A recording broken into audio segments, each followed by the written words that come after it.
Good morning. जल्दी बेटी बोल।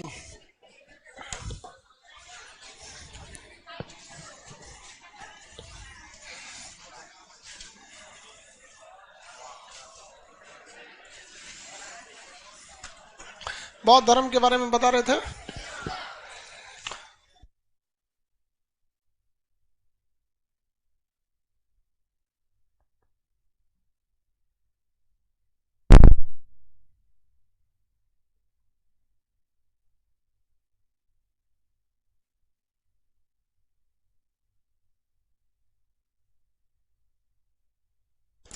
और बाबू इधर देखो, तू क्या करेगा वो देख के लाइव को।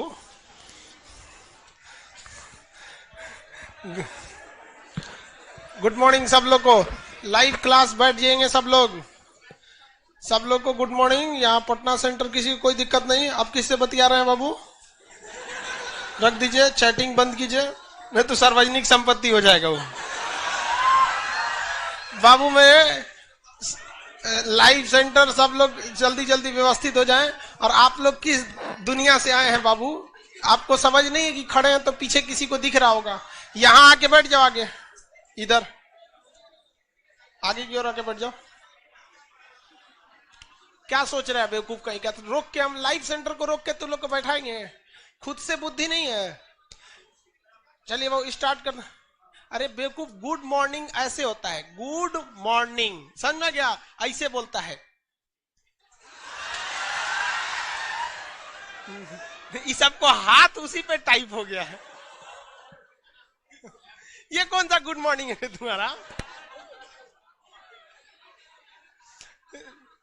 जल्दी बैठो बाबू। पटना लाइव, पटना सेंटर वाले, ये वाली सीढ़ी है ना जो सामने यहाँ पे चौड़ी वाली, उस सीढ़ी से केवल उतरने के लिए गधा लोग उसी से चढ़ोगे, उसी से उतरोगे। खुद तुमको दिक्कत होगा, कहोगे खान सर व्यवस्था नहीं रखे। कम से कम इतना तो समझ रहना चाहिए यार। ये इधर है, लिफ्ट लगवा दीजिए। देखो आइंस्टीन के दादाजी, लिफ्ट इनको तूड़ देगा। तो वो मसाला ढोने वाला मशीन होता है ना ढलैया में जो होता है, वो लगवा देंगे। भले बोल तो ले आके पलट देगा इसे। लिफ्ट लगाएंगे हम, लिफ्ट लगवा देंगे। लड़की सब उसी में बैठ के ऊपर नीचे करेगी से।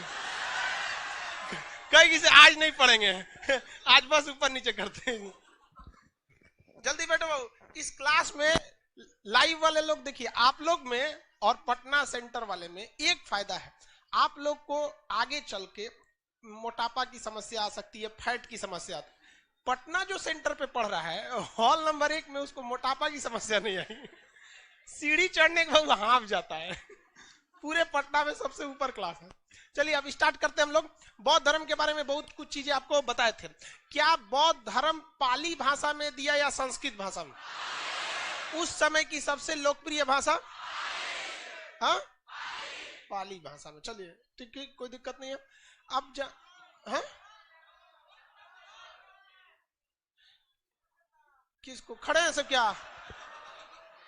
बाबू इधर देख, बैल कहीं का। तू किस दुनिया से आया है? इधर का बैठा है तो तू सोच रहा था कि अलग से तुमको बोलेंगे। खड़े क्यों रहते हो लोग बीच में? किस दुनिया से आए सभी सब बैल सब? देख रहे हो, अभी समझा रहे हैं कि इधर वाला बैठ जाओ। तू सोचा अरे हमको थोड़े बोले हैं। टहल रहा अभी, निकल बाहर बाबू जल्दी।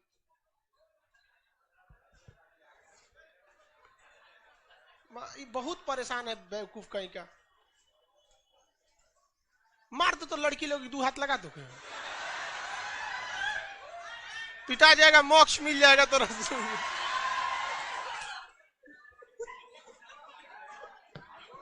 ये मोक्ष मिल जाएगा टकलू को। बैठो बैठो, ससुराल थोड़े ही क्लास है।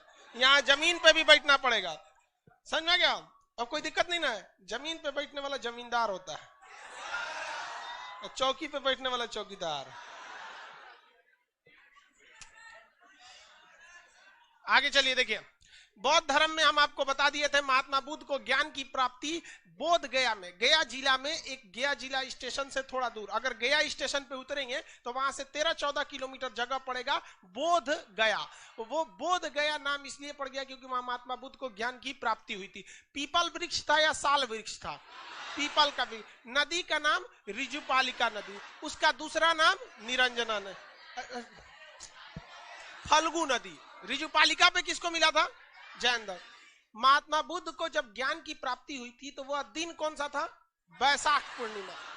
वैशाख पूर्णिमा, पूर्णिमा किसे कहते हैं? जब चांद पूरा निकला हो। अब वैशाख महीना तो आप जानते हैं ना, वैशाख का पूर्णिमा था। इवन कि उनका वैशाख पूर्णिमा में ही उनका जन्म भी हुआ था और वैशाख में उन्हें ज्ञान मिला और वैशाख पूर्णिमा के दिन ही उन्हें निर्वाण यानी मृत्यु हो गई। महात्मा बुद्ध को ज्ञान प्राप्ति के बाद महात्मा बुद्ध अपना पहला उपदेश किसको देने गए थे? अपने 5 मित्रों के साथ, जिनके साथ वो 6 साल से कठोर तपस्या कर रहे थे। कहां पर? सारनाथ। लेकिन सारनाथ के उस जंगल का नाम क्या था? वृंदावन। कृष्ण का नहीं आते वृंदावन। मृगदाब वन। कौन सा वन? मृगदाब वन। 5 मित्रों को दिए थे। गुड, आगे बढ़ जाते हैं हम। ज्ञान की प्राप्ति के बाद महात्मा बुद्ध को कई नाम दिया गया। ये शाक्य कुल थे, इन्हें शाक्य मुनि कहा गया। क्या कहा गया? शाक्य मुनि का। लाइट ऑफ एशिया कहा गया। इन्हें महात्मा बुद्ध कहा गया। महात्मा कहा इसलिए तो इन्हें कई सारी उपाधियां मिली थी। लाइट ऑफ एशिया के लिए मतलब ये ज्यादातर इनका इंडिया से बाहर में ही ज्यादा बौद्ध धर्म का प्रचार हो सका था। महात्मा बुद्ध को जब ज्ञान मिला तो उन्होंने कई उपदेश दिए थे, जिसमें उन्होंने 4 आर्य सत्य बोला था, 10 शील बोला था, 8 अष्टांगिक मार्ग बताया था, 3 दर्शन दिया था, 3 त्रिरत्न दिया था। ये सब क्वेश्चन पूछते हैं सब, ठीक है, इनको निपटा देते हैं हम लोग। ये 3 4 5 8 कौन कौन चाहिए? देखो बहु, महात्मा बुद्ध ने कहा कि 4 आर्य सत्य बोला। आर्य सत्य कहने का सेंस कि दुनिया में कोई भी व्यक्ति इसे काट नहीं सकता है। आर्य सत्य वह सत्य है जिसे दुनिया में कोई व्यक्ति काट नहीं सकता है। और ऐसे ऐसे कितने सत्य थे? 4 सत्य। कितने सत्य? 4 सत्य। जिसमें सबसे पहला सत्य है, ये सब पे लागू होता है, कि संसार दुखों से भरा हुआ है। कोई व्यक्ति कह दे कि उसे दुख नहीं है। संसार किससे भरा हुआ है? दुखों से भरा हुआ है। विद्यार्थी जीवन भी दुख से भरा है। अब तो भैया शिक्षक जीवन भी भर गया है। लड़का 200 में 200 पा रहा है, रिजल्ट नहीं हो रहा है। ये समझ में नहीं आ रहा है कि वो कितना पढ़े और टीचर कितना पढ़ा दे। भाई एक हरामीपन की भी पराकाष्ठा होती है। समझ में आ गया कि नहीं है? सच्ची मोहब्बत की थी तुमसे ए एसएससी, पर तू तो धंधे वाली निकली।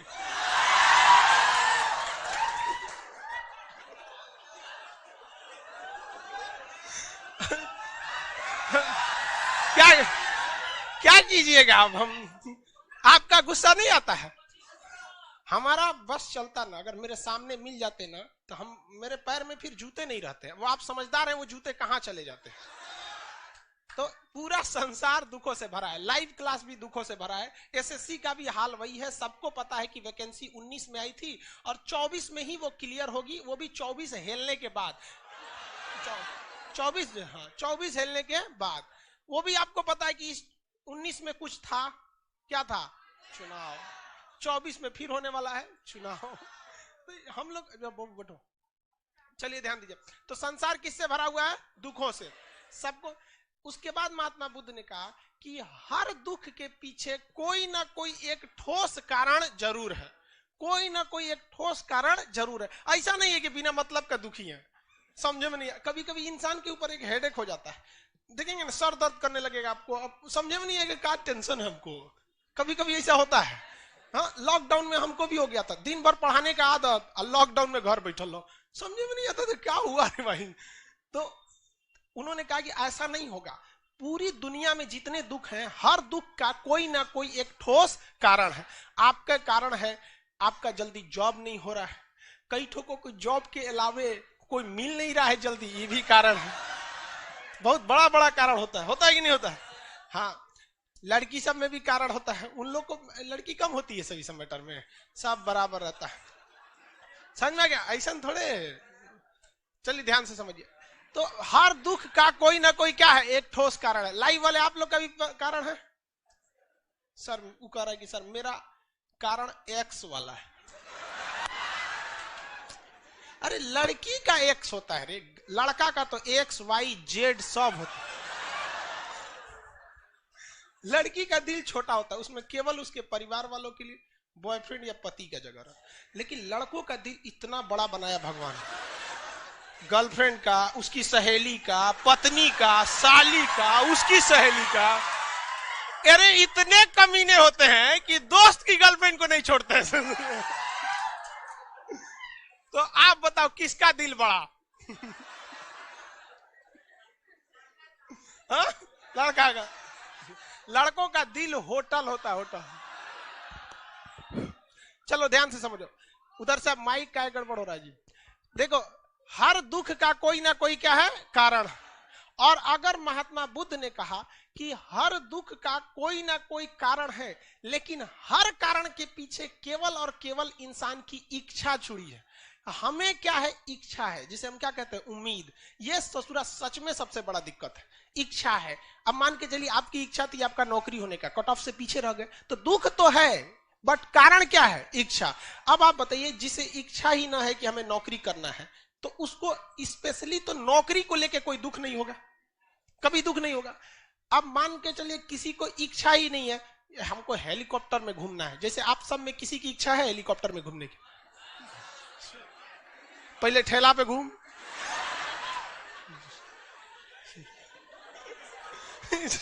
कौन कौन सी का इच्छा पाल के रखा है? बेगू कहीं हेलीकॉप्टर में घूमने का इच्छा है। बिहार शरीफ सेंटर 1 यहाँ अभी भी लेट आ रहे हैं आप लोग, टाइम से रहिए। तो देखिए, जिस चीज उस लाइव में भी इच्छा रखा है हेलीकॉप्टर में, मतलब समझिए आपको, जिस चीज की इच्छा नहीं है ना, उसको लेके कभी दुख ही नहीं होगा। किसी को इच्छा है मंगल ग्रह पे बसने की? हाँ? किसको इच्छा है? हाँ, बहुत कम को है। तो जिसको मंगल ग्रह पे बसने की इच्छा नहीं है, उसे दुख है? कभी वो टेंशन होगा कि हे भगवान, मेरा नसीब खराब है कि हम मंगल ग्रह पे नहीं जा सके, ओ माय गॉड, हमरे कर्म फूटा, कभी होगा? नहीं। तो महात्मा बुद्ध ने यही कहा कि जिस तरह से आपकी जो चीज की इच्छा नहीं होती है, उसको लेके आपको दुख नहीं होता है, तो एक काम कीजिए ना, पूरी इच्छा ही को खत्म कर दीजिए। अगर हर चीज की इच्छा ही खत्म हो जाएगा, तो दुख क्या हो जाएगा? खत्म हो जाएगा, है कि नहीं? सबसे बड़ा कारण क्या है? इच्छा। और चौथा आर्य सत्य बोला कि इस इच्छा को कंट्रोल किया जा सकता है। यानी अगर इच्छा पे कंट्रोल हो गया तो दुनिया में किसी चीज का दुख नहीं है, दुख नहीं होगा। तो 4 आर्य सत्य कौन कौन से थे? संसार दुखों से भरा है, हर दुख का कोई ना कोई एक ठोस कारण है, और हर दुख का कारण इच्छा है, और इस इच्छा पर नियंत्रण पाया जा सकता है। इच्छा पर नियंत्रण पाया जा सकता है कि नहीं? एकदम पाया जा सकता है। ये वो कह रहा है कि सर ऐसा बात मत कीजिए, पुलिस पकड़ लेगी। ये कौन बात बोले हम, पुलिस पकड़ने? हाँ? अरे नहीं बाबू, पुलिस नहीं पकड़ेगी। पुलिस पकड़ के कहां ले जाएगी? जेल। हम लोग को एक्सपीरियंस होल्डर है हम लोग। चलिए, तो ये तो समझ में आ गया। इसके बाद महात्मा बुद्ध ने 10 तो पहले 8 अष्टांगिक मार्ग आना चाहिए। इस 4 आर्य सत्य को प्राप्त करने के लिए, 4 आर्य सत्य को प्राप्त करने के लिए अष्टांगिक मार्ग दिया। अष्टांगिक मतलब 8 रास्तों का, 8 चीज को एक रास्ता बताया कि भैया 8 रास्ते पे चलिएगा तो आपको क्या मिल जाएगा? ये इन चारों चीजों से आपकी इच्छा खत्म हो जाएगी। अष्टांगिक मार्ग को हम सिंपल भाषा में समझे तो बीच का रास्ता। किसका रास्ता? बीच का। बहुत ज्यादा कठोर नियम नहीं बनाया इन्होंने जैन धर्म की तरह, और बहुत सिंपल भी नहीं बना दिया जैसे क्रिश्चियन धर्म में। क्रिश्चियन धर्म में बड़ी सिंपल है, आप कैसा कपड़ा पहनते हैं इस पर कोई नियम कानून नहीं है। आपका मन, आप जीन्स पहन के जा सकते हैं पूजा करने, आपका मन आप कुछ भी पहन। लेकिन देखते हैं ना, चाहे हिंदू धर्म हो गया या मुसलमान धर्म, मुसलमान में तो और 25 गो नियम है कि हाई हड्डी नहीं दिखना चाहिए, नीचे करो, हाई नहीं दिखना चाहिए, बंद करो, बाल नहीं दिखना चाहिए, उठ दो, टोपी वहां पे। अब महिलाओं को तो मस्जिद में नहीं जाने दिया जाता है, तो नियम कानून है। तो उन्होंने कहा कि देखो भैया, बहुत ज्यादा कठोर नियम नहीं बनाना है, हमें कैसा रास्ता चाहिए? बीच का रास्ता चाहिए। तो उन्हें अष्टांगिक मार्ग का। रियल में ये जैन धर्म से चुराई हुई बात थी। अब हम ऐसा बोलेंगे तो बौद्ध धर्म वाले लोग हम पे गुस्सा जाएंगे। देखिए, अष्टांगिक में 8 बातें थी।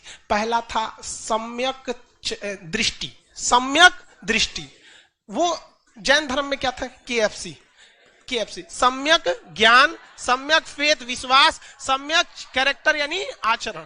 तो इन्होंने क्या कहा भैया, सम्यक मतलब दृष्टि, आपकी दृष्टि एकदम मतलब क्या होना चाहिए, सही रहना चाहिए। दृष्टि, सम्यक दृष्टि का मतलब है कि आपको इन चारों चीजों पे क्या होना चाहिए, विश्वास होना चाहिए। सम्यक दृष्टि, सम्यक संकल्प, आपके अंदर एक संकल्प होना चाहिए, तभी आपको इच्छा प्राप्त होगी। जैसे संकल्प क्या है आपके अंदर, ये देखिए, ये आम जीवन में इस अष्टांगिक मार्ग को अपनाएंगे तो आपको बहुत फायदा होगा। हम सब विद्यार्थी को कहते हैं कि सब भगवान से पहुंच बना के रखो, इमरजेंसी में कोनो काम आ जाता है। सही में हम सबसे पहुंच बना के रखें, हमको सब भगवान बहुत मानता है। हम एक बार भी मतलब मैसेज करते हैं सब समझ जाते हैं, खान सर है सबको मानते हैं, मतलब ऐसे दिल से याद।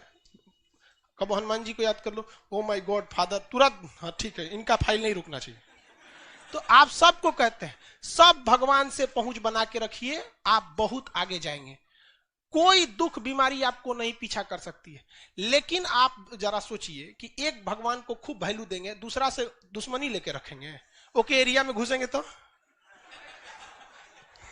सोट देगा बढ़िया से। इसलिए भगवान से पंगा नहीं, यहाँ छोट मोट आदमी से पंगा नहीं ले पाते हैं लोग, तो भगवान से। सब लाइव वालों को कहते हैं सबसे पहुंच बना के रखना है कि नहीं, एकदम सबसे पहुंच बना के रखिए। अपने काम से मतलब है भैया, रिजल्ट लेना है, बस एक बार ऑनलाइन कहते भगवान एग्जाम देने जा रहे हैं, सब भगवान कहेगा नहीं रिजल्ट दिला इसको। तो पहला क्या हो गया, सम्यक दृष्टि। सम्यक दृष्टि का मतलब आपकी दृष्टि में मतलब ये चीजें रहनी चाहिए कि कौन सा चीज मेरे लिए सही है और कौन सा चीज मेरे लिए गलत है।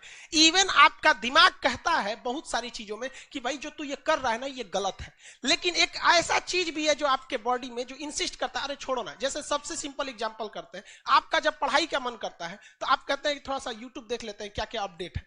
आप जाते हैं ये सोच के कि 5 मिनट में लौटेंगे ससुरा, 2 घंटा में लौटते हैं वहां से। और आपको विश्वास ना होना तो एक बार YouTube खोलिए, उसके बाद से जब YouTube बंद करिए ना तो वहीं पे एक नीचे लाइब्रेरी में हिस्ट्री रहता है, YouTube की हिस्ट्री, उसमें देखिएगा कम से कम 20 गो वीडियो देख के हटे होंगे, हटे होंगे कि नहीं। तो आपकी दृष्टि होनी चाहिए कि हमारे लिए क्या सही है और क्या नहीं है, हमारे लिए क्या सही है क्या नहीं है, ये हमारी दृष्टि होनी चाहिए। सम्यक ये संकल्प होना चाहिए। सम्यक संकल्प का मतलब हमारे अंदर ये दृढ़ संकल्प होना चाहिए कि हम आए किस लिए हैं।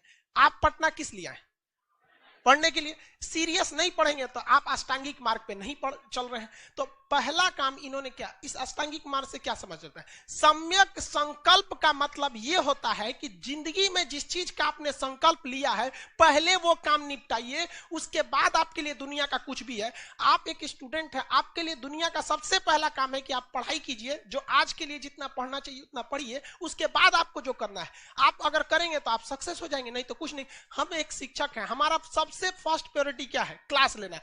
आज अगर अभी कोई ऑफिस में कोई कुछ चला है या कोई मिलने, हमको मिलने दिया जाएगा हमसे नहीं, वो पहले ही बोल देगा ऑफिस में नो एंट्री, कुछ नहीं हो सकते।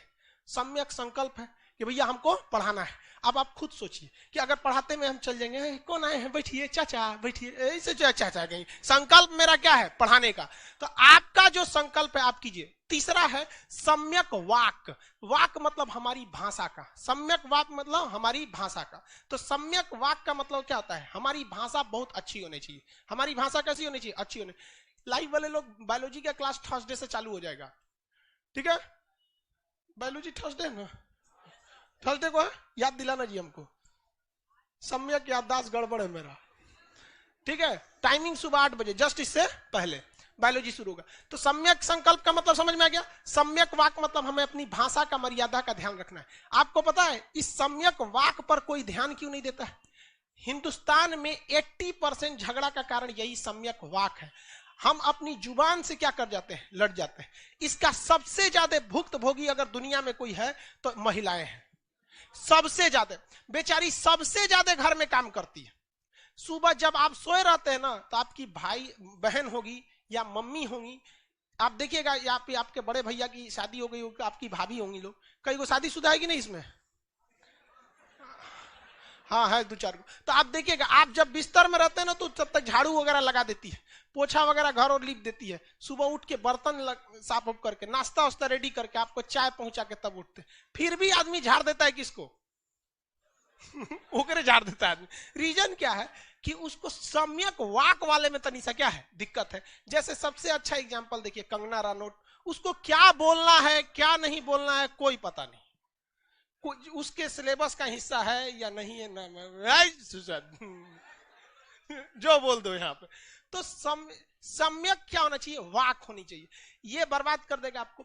सम्यक जीविका, सम्यक जीविका का अर्थ है कि आप जीवन में, मतलब ये 8 बात है समझिए, जीवन में ऐसे जीविका के लिए ऐसा काम नहीं करिएगा जो मानव जाति के लिए खराब हो। जैसे जीविका सबको नौकरी करनी है तो आप एक टांग दीजिए, हम ऑनलाइन बुकिंग किया जाता है, यहाँ ठेका पर मर्डर किया जाता है, ले ये भी तो आपकी जीविका है, कुछ पैसा ले लीजिए, किसी का हाथ तोड़ दीजिए, ये भी तो क्या है, जीविका। तो इन्होंने कहा था सम्यक जीविका। सम्यक जीविका मतलब आपको सोच समझ के ऐसे जीविकोपार्जन का काम उत्पन्न रखना चाहिए जिससे दूसरे को हानि ना हो। सम्यक स्मृति, स्मृति मतलब याददाश्त।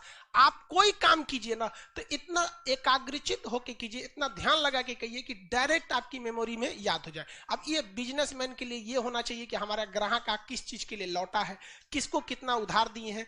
टीचर को ही ध्यान रहना चाहिए कि कब कौन सा बैच शुरू होने वाला है अक्सर हम लोग को कंफ्यूज हो जाते हैं कौन बैच शुरू होने वाला है,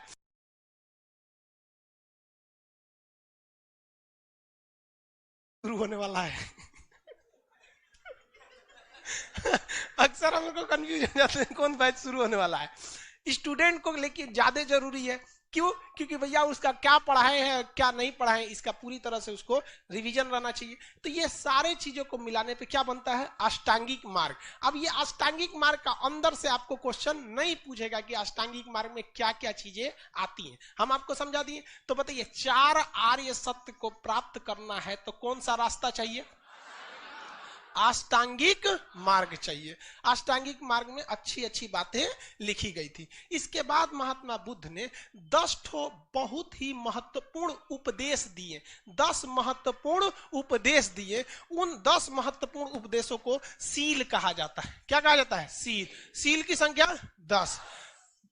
तो 10 महत्वपूर्ण उपदेश दिए जिसमें बहुत महत्वपूर्ण बातें थी। जैसे उन्होंने क्या कहा था कि जिस तरह आप किसी को गर्म कोयला हाथ में लेकर और इंतजार कर रहे हैं कि किसी के ऊपर हम इसे चला कर मारेंगे, तो इस बात की संभावना है कि आप उस गर्म कोयला से उसको चला के मारेंगे, उसे लग भी जाएगा, लेकिन जब तक आपके हाथ में रहेगा वो कोयला ना, आपको ही जलाएगा, आपको जलाएगा। तो क्रोध आप किसी के खिलाफ करते हैं, क्रोध करते हैं, लाइव वाले ध्यान से देखो लोग ना, कमेंट इतना करता है लोग कि आदमी, चलिए ध्यान दीजिए। तो उनको क्या, उन्होंने क्या बताया कि क्रोध भी उसी तरह है। अगर हम गुस्सा करते हैं और सोचेंगे किसी को बर्बाद कर देंगे तो वो बर्बाद होगा,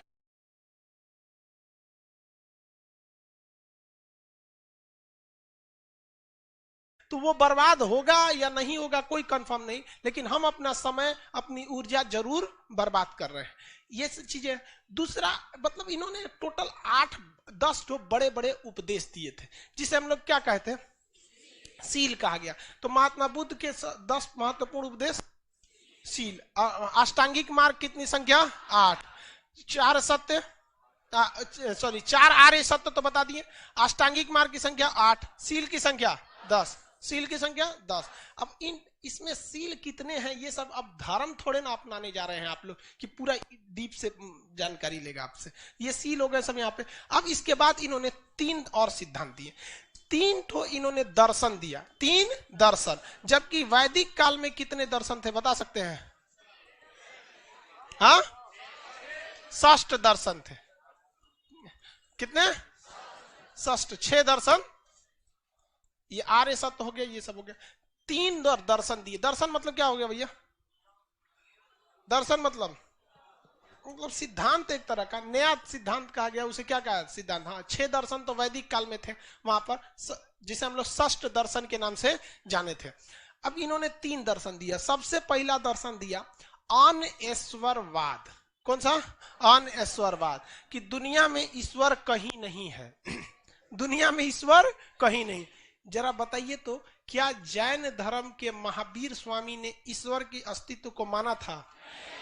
उन्होंने भी नहीं माना था। कौन भगवान को बोला था उन्होंने? किसी भगवान का नाम लिया?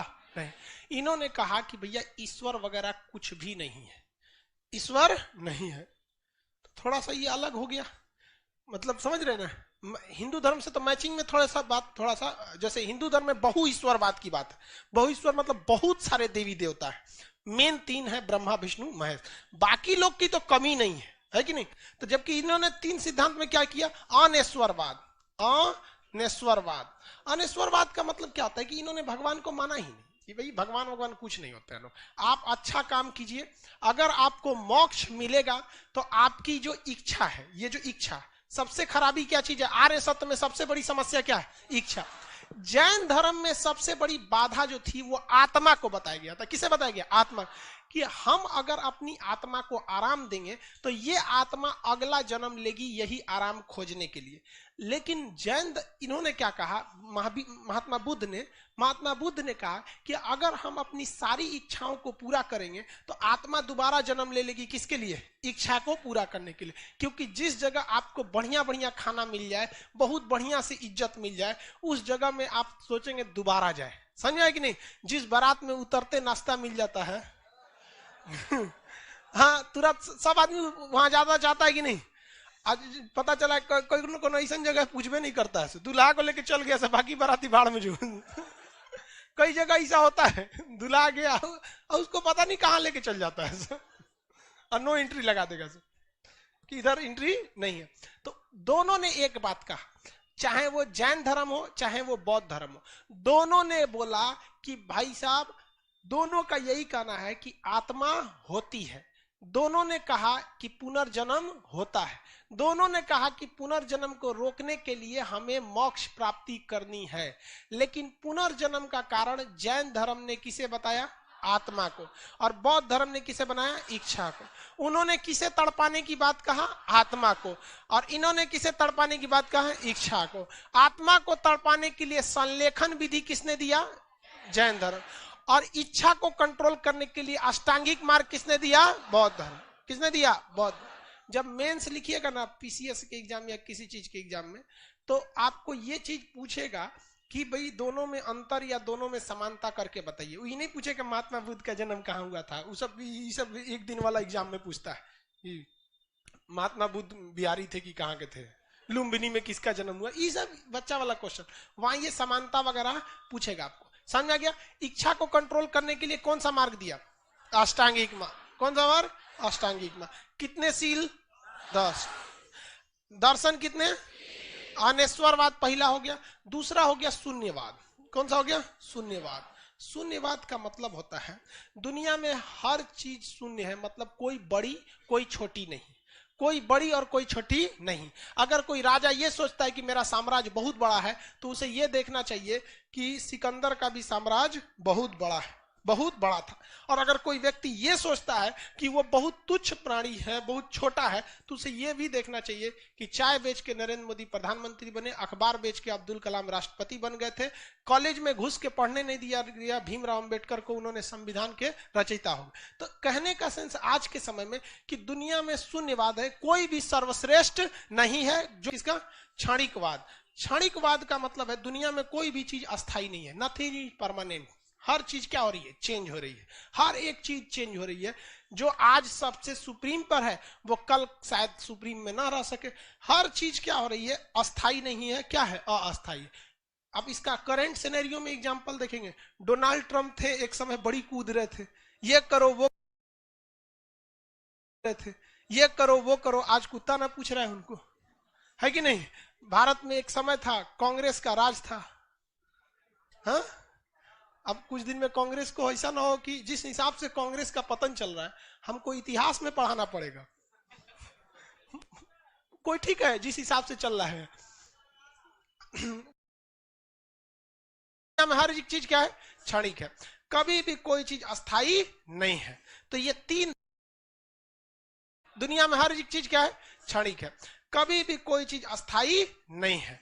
तो ये 3 दर्शन किसने दिया, महात्मा बुद्ध ने। तो कितने दर्शन है, क्षणिक है। दुनिया में हर एक चीज क्या है, क्षणिक है, कभी भी कोई चीज अस्थाई नहीं है।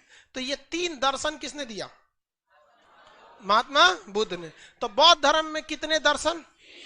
3 दर्शन। महात्मा बुद्ध के सबसे जो प्रिय उपदेश थे, जैसे महावीर स्वामी के 14 पूर्वा। महावीर स्वामी का कौन था? अब महात्मा बुद्ध का 10 शील। 10 शील। महात्मा बुद्ध के कितने दर्शन? 3 दर्शन। महात्मा बुद्ध के 4 आर्य सत्य। 4 आर्य सत्य बता दिए यहाँ पे। आर्य सत्य का मतलब क्या होता है? इसको कोई काट सकता है? नहीं काट सकता। Very good. लाइव वाले लोग भी जवाब देते रहेंगे आप लोग। अष्टांगिक मार्ग वगैरह समझ गए। इसके बाद महात्मा बुद्ध ने त्रिरत्न दिया। क्या दिया? त्रिरत्न। त्रिरत्न। जैन धर्म ने भी त्रिरत्न दिया था। कौन सा था? KFC। KFC था। जैन धर्म का क्या था? KFC था। अब बौद्ध धर्म का देखिए, इन्होंने क्या कहा? सबसे जरूरी है आप चले जाइए किसके पास? महात्मा बुद्ध के पास। किसके पास चल जाइए? बुद्ध के पास। वो आपको सीधा मोक्ष की प्राप्ति करा देंगे। तो जैन धर्म का पहला त्रिरत्न कौन है? बुद्ध। लेकिन आप समझिए, बुद्ध त्रिरत्न में उन्हीं को यह अवसर प्राप्त था जो महात्मा बुद्ध के समकालीन थे, यानी कंटेम्परेरी थे। समकालीन का मतलब दोनों व्यक्ति एक ही समय में रह रहे हैं। जैसे हम लोग महात्मा गांधी के समकालीन नहीं है, हम लोग नरेंद्र मोदी के समकालीन। कि कोई इसमें मोरारजी देसाई का समकालीन बैठल है? नहीं होगा। इसमें कौन होगा? वो हमारे सिवा कोई नहीं होगा। किसी का इसमें उम्र 42 साल है, तो फिर आप लोग में कोई नहीं होगा। तो पहला कौन सा हो गया? बुद्ध। सबसे पहला कौन सा हो गया? बुद्ध। तो त्रिरत्न में पहला बोलिए तो बुद्ध। दूसरा था कि अगर अब महात्मा बुद्ध नहीं है, मोदी जी के समकालीन। हाँ भाई, सब लोग मोदी जी के समकालीन है। कोरोना के समकालीन। हाँ, ये बात सही बोला भाई। कहना हम लोग कोरोना के समकालीन है। बुद्ध अगर नहीं मिले तो आप कहां चल जाइए? संघ में। संघ साधुओं का एक ग्रुप होता था जिसमें सारे साधु ग्रुप में रहते थे। मॉन्क्स कहा जाता है, बौद्धिस्ट मॉन्क्स। ये आपको बिहार के राजगीर में बहुत ज्यादा देखने को मिलेंगे। बौद्ध मॉन्क्स आते हैं, बड़ी शांति से अपना मतलब वो सब पूजा पाठ करते हैं सब। तो उन्होंने कहा कि देखो भैया, बौद्ध महात्मा बुद्ध के शरण में चले जाओ। और अब महात्मा बुद्ध मिलेंगे नहीं तो किसके चले जाओ? संघ में। अब एक बात बताओ भैया, हमको बौद्ध धर्म अपनाना है, यही पकड़ लिया छोटकी गिरा देंगे निचवा। कौन सी बतिया रही हूं? मास्क वाली जी उतना तेज बतिया रही, यहां तक सुनाई दे रहा है। खोपड़िए पे मार देंगे।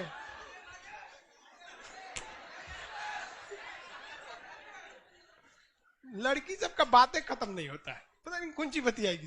दाल में नमक तेज हो जाएगा तो 2 दिन चर्चा होगा। बुद्ध के पास चले जाइए, नहीं तो किसके पास चलिए? संघ के पास। अब बताओ भैया, हम कहां जाएं? बुद्ध भगवान तो है नहीं, 483 ईसा पूर्व दुनिया से चले गए, मोक्ष की प्राप्ति हो गई। संघ जाएंगे तो पढ़ाएगा कौन? हम चल जाएं संघ में, वो जो मेरून कलर का उनका वो होता है ड्रेस वगैरह, मॉन्ग बन जाए तो ले, यूट्यूब वाला खोजेगा सर खान सर कहां चल गए, क्लास वाला खोजेगा, लाइव वाला खोजेगा, पागल हो जाएंगे सर। तो क्या हमारी तो मजबूरी हो जाएगी बौद्ध धर्म से क्विट करना, छोड़ना? तो इसमें भी एक ऑप्शन दिया गया। तब आप क्या चल जाइए? धम्म। क्या चलिए? धम्म। धम्म मतलब महात्मा बुद्ध के उपदेशों की किताबों को रखिए, उन किताबों से पढ़िए। आज के वक्त में दुनिया का कोई भी धर्म चल रहा है तो 99% किस पर चल रहा है? धम्म पर चल रहा है। कौन आज के वक्त में किसको फुर्सत है? हम लोग तो त्योहार नहीं रहता तो धर्म भूल गया रहता आदमी। त्योहार और गरीबी अगर खत्म हो जाएगी ना तो लोग बहुत जल्दी भगवान को भूल जाएंगे। गरीबी, समस्या, त्योहार, ये सब क्या है? रिमाइंड कराते हैं भगवान को कि हम हैं, आई एम हियर। समझा गया? नहीं तो भगवान से बहुत लोग घमंडी हो जाएंगे। कौन याद करेगा भगवान को? कोई याद करता है? जल्दी नहीं याद करता। बोला भी जाता है ना, सुख में दुख में सुमिरन सब करे, सुख में करे ना कोई, जो सुख में सुमिरन करे तो दुख काहे होए। लेकिन दुख का आना भी जरूरी है, दुख का आना भी जरूरी है, वो हम लोग को एक मजबूती देता है। तो ये 3 ठो क्या हो गए? बौद्ध धर्म के रत्न हो गए। याद रखिए, पहला रत्न, दूसरा, तीसरा धम्म। अगर आपको बौद्ध धर्म अपनाना है तो कौन सा करेंगे? धम्म। भाई बौद्ध तो पॉसिबल ही नहीं है नहीं? इसलिए कहा जाता है त्रिरत्न में बुद्धम शरणम गच्छामि, संघम शरणम गच्छामि, धम्मम शरणम गच्छामि। ये आप जाएंगे बौद्ध धर्म में, वहां पे कहीं पे भी बौद्ध के मतलब मठ वगैरह, तो ये आप बहुत सुनेंगे, बुद्धम शरणम गच्छामि, धम्मम संघम शरणम गच्छामि, धम्मम शरणम गच्छामि। सब याद रखिएगा, सारे भगवान लोग से क्या करना है, पहुंच बना के रखना है एकदम। वही देखिए, उसी का किराना का दुकान अच्छा चलता है जिसका मोहल्ले में सबसे जमता है। तो दुनिया में वही सफल होगा जिसका सारे भगवान लोग से जमता है। वरना कभी भी सबसे पंगा लेना चाहिए, दो लोग से नहीं, भगवान और नेता। कब वो सीबीआई जांच मरवा देगा समझ में आ गया कि नहीं? बस तो वैसे भगवान लोग के पास भी नहीं, इन लोग से भी टक्कर नहीं लेना। ये समझ में आ गया? ये सारे उपदेश देते देते महात्मा बुद्ध पहुंचे पावापुरी में। कहां पहुंचे? पावापुरी में। वहां चंद नाम का एक तो मतलब इनका चंदू कहिए, चंदू। तो वहां पर इन्होंने क्या दे दिया? मशरूम खाने के लिए दे दिया। क्या दिया? मशरूम। सुकर मांस बोलते हैं उसे। क्या कहते हैं? सुकर मांस। मशरूम नहीं समझते हो? हाँ, मशरूम, कुकुरमुत्ता। तो वो खाने के लिए इनको दिया सुकर मांस। अब उसमें वो जहर मिला दिया, जहरीला दे दिया। अब महात्मा बुद्ध की बेचारे की पावापुरी से क्या हो गया? तबीयत बिगड़ने लगी। अब वो पावापुरी से उनको लाया गया। पावापुरी तो भैया झारखंड में है कि उड़ीसा में? बिहार में है। देखो कर रहा है उड़ीसा में, ये बिहार है, ये यूपी है। तो पावापुरी में इन्हें सुकर मांस दिया गया था इनके शिष्य चंदू नाम से। तो इनकी तबीयत बिगड़ने लगी। बाद में इन्हें मतलब डोली टाइप का होता था जिसमें इन्हें लेके आया जाता था। किसमें? डोली टाइप का रहते थे उसमें। तो वहां पे तो इन्हें लेके आया गया, बिहार बॉर्डर क्रॉस किए, यूपी में जब एंट्री किए तो एक्चुअली इन्हें सोचे थे लोग कि श्रावस्ती ले चला जाए। लेकिन महात्मा बुद्ध ने अपने सर्वाधिक समय कहां बिताया? श्रावस्ती। श्रावस्ती से पहले ही गोरखपुर के पास एक जगह है कुशीनगर। कौन जगह है? कुशीनगर।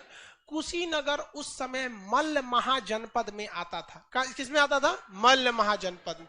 कुशीनगर किस जनपद में आता था? मल्ल महाजनपद में। तो कुशीनगर जो मल्ल महाजनपद में आता था, वहां पर इनकी तबीयत बहुत ज्यादा बिगड़ने लगी। और 483 ईसा पूर्व महात्मा बुद्ध को महापरिनिर्वाण प्राप्त हो गया, यानी इस दुनिया को छोड़कर वो चले गए। तो महात्मा बुद्ध को महापरिनिर्वाण कहां पर प्राप्त हुआ? कहां पर? कुशीनगर। किस जनपद में? मल्ल महाजनपद। यह पूछा हुआ है, मल्ल महाजनपद। हम लोग अभी किस जनपद में रह रहे हैं? मगध। किस में है? मगध। मगध जनपद बोले तो उस समय का राज्य था। जनपद क्या था उस समय का? एक तरह का राज्य समझिए। तो मल्ल महाजनपद कुशीनगर में मल्ल ने इनका बहुत धूमधाम से अंतिम संस्कार किया, बहुत ही बेहतरीन ढंग से। और इनके मृत्यु के बाद इनके जो अस्थियां थी उन्हें बौद्ध धर्म के प्रचार के लिए 8 अलग अलग स्थानों पर क्या किया गया? ले जाकर कलश में रख दिया गया। तो महात्मा बुद्ध के महापरिनिर्वाण के बाद इनके अस्थियों को 8 अलग अलग जगह पे रखा गया, जिन्हें हम अष्ट महास्थान कहते हैं। क्या कहेंगे? अष्ट महास्थान। क्या कहते हैं? अष्ट महास्थान। क्या कहेंगे भैया? अष्ट महास्थान। तो महात्मा बुद्ध के 8 अस्थियों को 8 अलग अलग शहर में रखा गया, उसका नाम क्या है? अष्ट महास्थान। क्या नाम कहा गया? अष्ट महास्थान। यहां बौद्ध धर्म वालों ने सबसे बेहतरीन काम किया कि जैसे महात्मा बुद्ध की क्या हुई? महापरिनिर्वाण। महापरिनिर्वाण का मतलब समझ रहे हैं? हाँ, मृत्यु। मृत्यु। अभी इसका चिन्ह भी बताएंगे कि जन्म का चिन्ह क्या है, ज्ञान की प्राप्ति का चिन्ह क्या है, उपदेश का चिन्ह क्या है, परिनिर्वाण क्या है, स्तूप क्या होते हैं। बौद्ध धर्म के पूजा स्थल में सबसे फेमस आपको क्या मिलेगा? स्तूप। ये अभी हम लोग समझेंगे। बौद्ध धर्म वालों ने यहाँ बहुत बेहतरीन काम किया। उन्होंने जैन धर्म के पतन को देखा था कि जैसे महावीर स्वामी को मोक्ष मिला, वो इस दुनिया से गए, जैन धर्म लड़खड़ा गया। बौद्ध धर्म वालों ने ऐसे लड़खड़ाने नहीं दिया।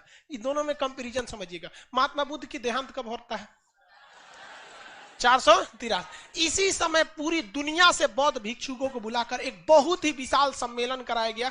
जिस तरह से कुंभ का मेला होता है, कुंभ में आप बताइए कहां का साधु नहीं आता है?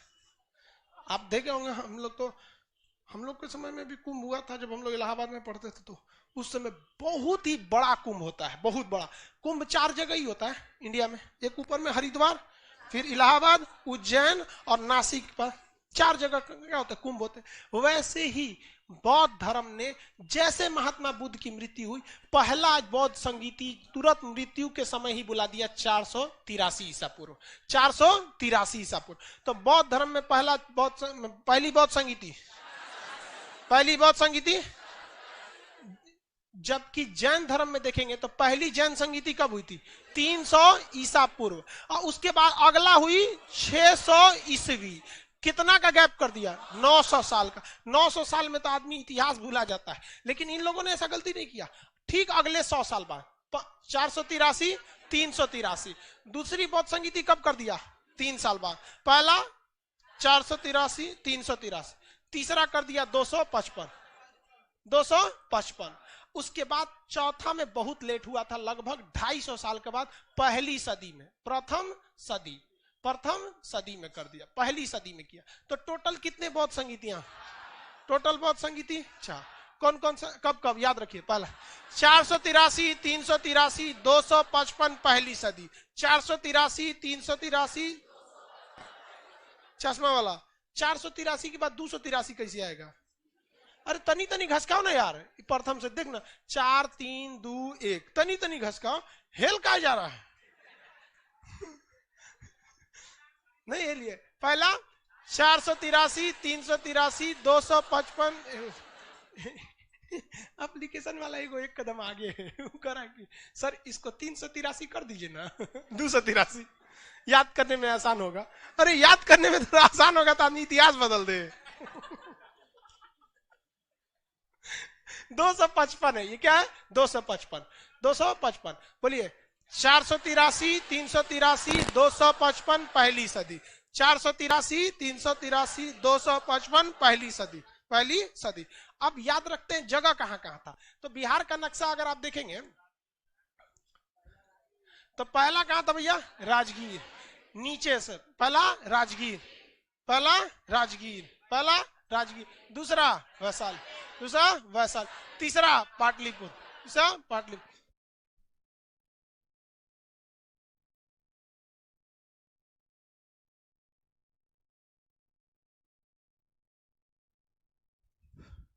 नाश्ता वास्ता आप सब लोग कर और क्या है कीजिए लोग, वरना फिर यहाँ भीड़ के वजह से ना किसी किसी लोग को चक्कर वक्कर आने लगता, बहुत ज्यादा भीड़ हो जाती। नाश्ता पानी एकदम अड़ाच के खाइए। इतना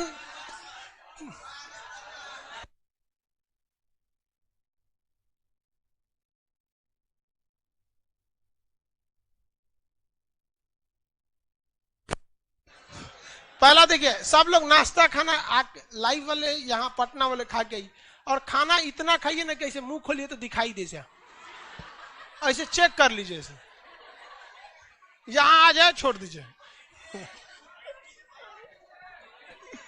पहली बोलिए, पहला, पहला राजगीर, पहला दूसरा वैशाली, तीसरा पाटलिपुत्र। तो नीचे पहला राजगीर, वैशाली, पाटलिपुत्र, राजगीर, वैशाली, पाटलिपुत्र, राजगीर, वैशाली, पाटलिपुत्र, राजगीर, वैशाली, पाटलिपुत्रा, राजगीर, वैशाली, पाटलि। और चौथा जो था कुंडलवन में, चौथा कुंडलवन। कुंडलवन कहाँ है? कश्मीर। भैया कुंडल वन है, कुंड ग्राम मत मार दीजिएगा, वो ना हुआ हाजीपुर चला आएगा, महावीर स्वामी का जन्म स्थल हो जाएगा। कुंडल वन, कुंडल वन कहाँ है? कश्मीर। कुंडल वन कश्मीर, कुंडल वन कश्मीर। कुंडल वन कहाँ पे है? कश्मीर। कुंडल वन कश्मीर। पहली बौद्ध संगीति राजगीर, वैशाली, पाटलिपुत्र, कश्मीर। राजगीर, वैशाली, पाटलिपुत्र, कुंडल वन। कहाँ पे है? कुंडल वन। आप बकुला बोलिए। हाँ हाँ, खड़ा हो। जगह बताइए कहाँ कहाँ था, कहाँ कहाँ बहुत संगीत हुई थी, जगह बताइए। और जगैया का नाम बताइए। कुंडलवान बताइए, बैठिए। बोलता है ऐसे कर, राजगीर, वैशाली, पाटलिपुत्र और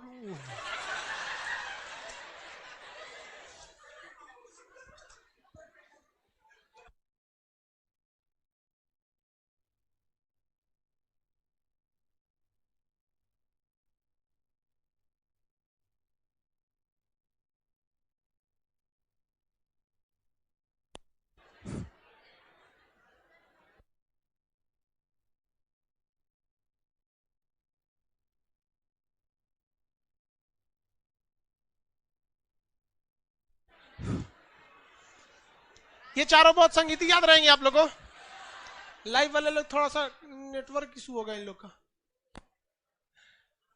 पहला बोलिए तो 383, 255 पहली सदी, ये राजगीर, वैशाली, पाटलिपुत्र।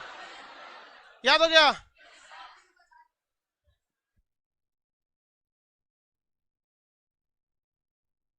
ये सबका पंखा चला दो ना, पूरा क्लास का पूरा। आओ रुको बाबू, गिरी उरी नहीं ना, उछल गई ना। हाँ देखना, लड़की जब का तबीयत खराब रहे बता के जाया करो ना, तो वो गई थी सीढ़िया पे ढिमला के गिरल थी।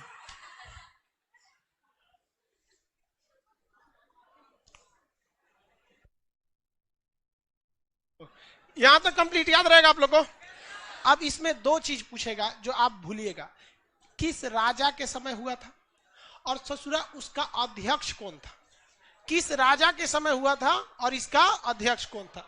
तो राजा देखेंगे इसमें था अजात शत्रु, कालाशोक, अशोक, कनिष्क। अगर आप भैया अजात शत्रु, कालाशोक, अशोक, कनिष्क। अब इसमें पुरोहित यानी पंडित जी का नाम पूछेगा, कौन थे।